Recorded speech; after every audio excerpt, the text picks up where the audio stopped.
করে গড়ে তোলা। আগে যেটা উত্তরে ছিল সেটা দক্ষিণে আসবে। আমার কাছে দপ্তরে এসে হুজুর হুজুর স্যার আসতে পারি, এটা কেন করবে? আমি যাব জনগণের কাছে, মাঠে যাবেন, ডিসি সাহেব যাবেন, এসপি সাহেব ওখানে জনগণের কাছে সেবা দিবেন। আপনাকে বেতন দিচ্ছি, আপনি সেবক, আপনি সেবা দিবেন। আপনি নেতা, আপনি নেতার কর্মীর বাড়িতে গিয়ে খোঁজ দেন, আপনার এলাকার জনগণের বাড়িতে গিয়ে খোঁজ দেন। আপনি ফুলের মালা সংবর্ধনা নেওয়ার জন্য বসে থাকবেন, সবাই আগায় আসবে, তেল মারবে। এই ধারা তো চেঞ্জ, বাতিল, 24শে জুলাই পরে বাতিল। ওই যে নতুন বন্দোবস্ত, সিস্টেম চেঞ্জ।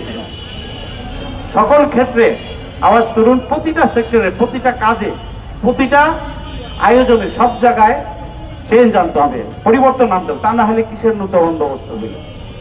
লোককে বিচার পাইতে হবে।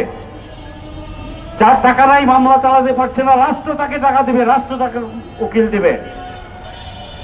এই ধান্দাবাজি বন্ধ করতে হবে, সমাজ থেকে ছেড়ে ফেলে দিতে হবে। নতুন বাংলাদেশকে আমাকে, আপনাকে, আমরা আমাদের সবাইকে মিলেই করতে হবে। আপনি আওয়াজ তুলুন, ওই গুন্ডা দৌড়ে পালাবে, লুঙ্গি ফালায় দিয়েই পালাবে। শুধু আওয়াজ তুলুন। 16 বছর আওয়াজ তুলতে পারেননি অনেকে, এখন পরিবেশ হয়েছে, আপনার আওয়াজ তুলুন।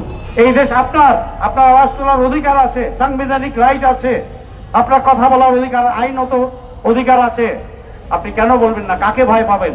এক আল্লাহকে ভয় পান।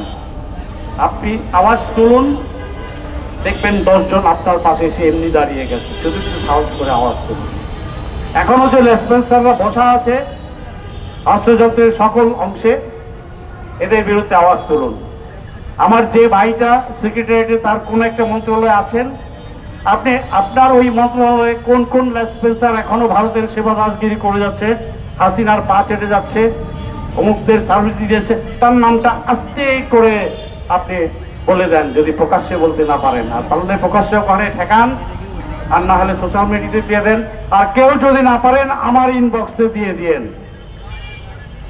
আমার ইনবক্সে দিয়ে দিবেন। সবাইকে জেগে উঠতে হবে। এই দেশ আপনার। আপনি যদি মনে করেন এই দেশে ভাড়াটিয়া, তাহলে ভাড়াটিয়াও না, তার চেয়েও 3য় শ্রেণীর হয়ে থাকবেন।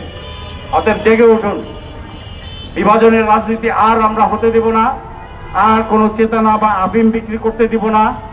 আমরা চাই আগামীর বাংলাদেশ উন্নত বাংলাদেশ হবে, ন্যায় বিচারের বাংলাদেশ হবে। বিশ্বের বুকে আমার পাসপোর্টের র্যাঙ্কিং আরো উপরে যাবে। সবার আগে দেশ, সবার উপরে দেশ। ধন্যবাদ। ধন্যবাদ। আজকে অনুষ্ঠানের অন্যতম অতিথি